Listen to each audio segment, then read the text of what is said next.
bom dia.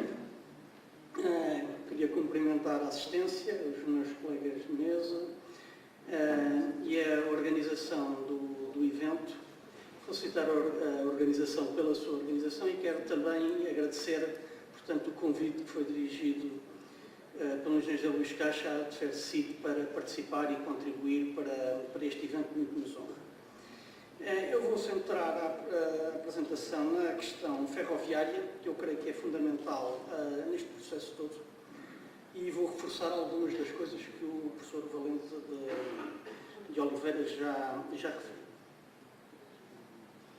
Isto é um quadro apenas para dar uma informação, que é o seguinte: Portugal, por via terrestre, importa e exporta anualmente 26 milhões de toneladas de mercadorias, são dados do INE, e destes dados tem aqui a parte ferroviária, e o que é que nós vemos é que a ferrovia é meio milhão de toneladas e esse meio milhão de toneladas é na sua totalidade, vai para a Espanha. Não passa por via ferroviária uma tonelada que seja para lá de Espanha. E isto está relacionado com os problemas de interoperabilidade ferroviária e, acima de tudo, com o problema da bitola. Agora, em relação ao corredor Aveiro-Salamanca-Irún, isto tem sido e vai continuar a ser o principal corredor das exportações e importações portuguesas para a maior parte da Europa.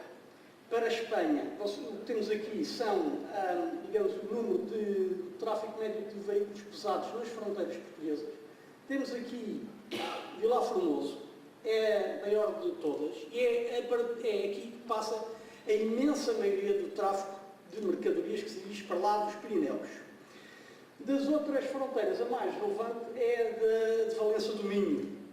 Mas tanto a de Valença do Minho, como a da Ayamonte, como a do Caia, são essencialmente tráfego para a Espanha, embora a Espanha seja o maior parceiro comercial de Portugal nesta matéria, portanto tem imensa importância. Mas a nossa ligação ao centro da Europa, tudo o que seja para lá de Espanha, é este corredor aqui. Temos aqui, isto são documentos espanhóis, isto diz respeito a tráfego de mercadorias por ferrovia em Espanha e por rodovia. E o que nós vemos aqui, o corredor E80, é um dos principais corredores de mercadorias em Espanha, tanto por via rodoviária como, em parte, por via ferroviária. Embora também em Espanha a quantidade de mercadoria transportada por via ferroviária é diminuta.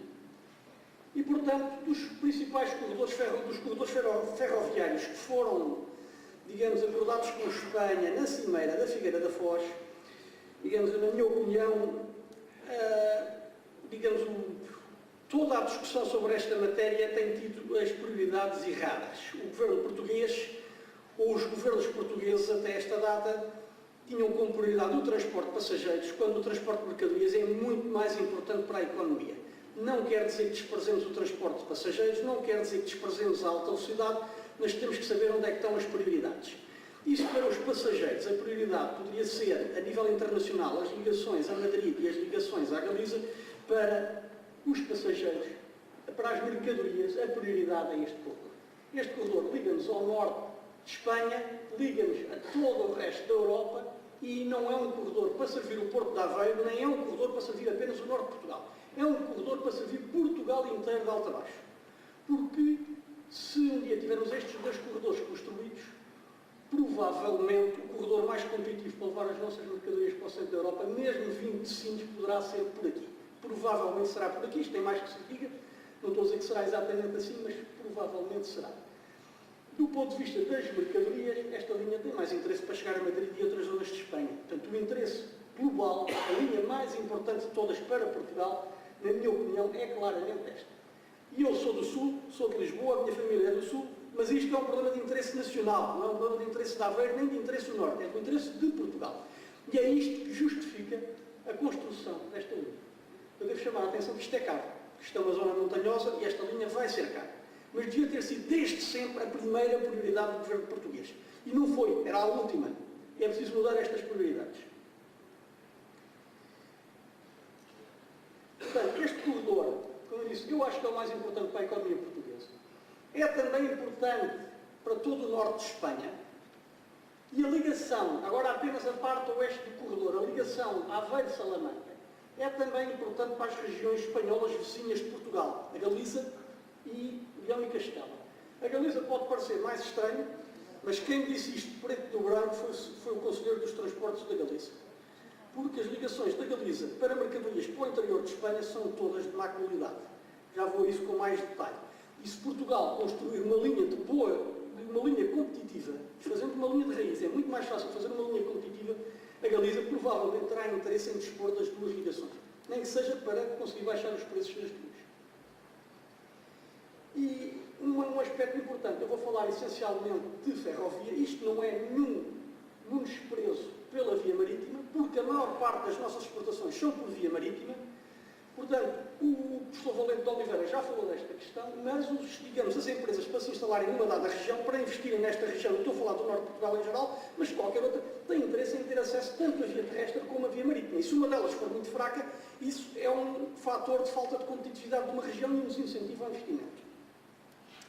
Portanto, isto é só para dizer que o facto de falar essencialmente da via ferroviária não é, de forma nenhuma, uma redução da importância da via marítima.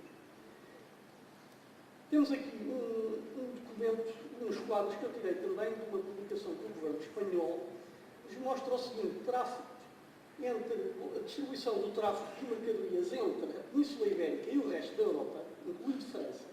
E o que é que nós temos? Via marítima 54%, a rodoviária 45% e a ferroviária 1%. Ou seja, em termos práticos, a ferrovia não existe quase a nível internacional. Qual é o problema? É que isto é um problema de competitividade da economia. Este modelo atual é completamente insustentável. É insustentável por razões ambientais, por uma poluição, congestionamento de autoestradas e razões energéticas que têm a ver com o aumento e a futura escassez de preço do petróleo. Nós não sabemos exatamente o que é que o futuro nos reserva nisto tudo, mas o que sabemos é que o modelo está completamente esgotado. Eu, se fosse espanhol, e depois de construir a rede ferroviária no País Basco, em bitola europeia, ligar a França e ligar à maior parte de Espanha, ou aumentava as portagens para os caminhões na zona fronteiriça para níveis incomportáveis, ou limitava o número de caminhões. Eu não sei o que é que vai acontecer, mas alguma coisa vai acontecer e o transporte rodoviário de longa distância vai se tornar cada vez menos competitivo.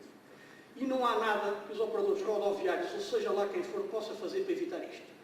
Portanto, eu tenho a noção que o interesse dos operadores rodoviários é adaptarem-se às realidades que aí vêm, em vez de tentar contrariar a realidade. Porque contrariar a realidade não leva a lado nenhum e vai levar ao fecho das empresas, pura e simplesmente.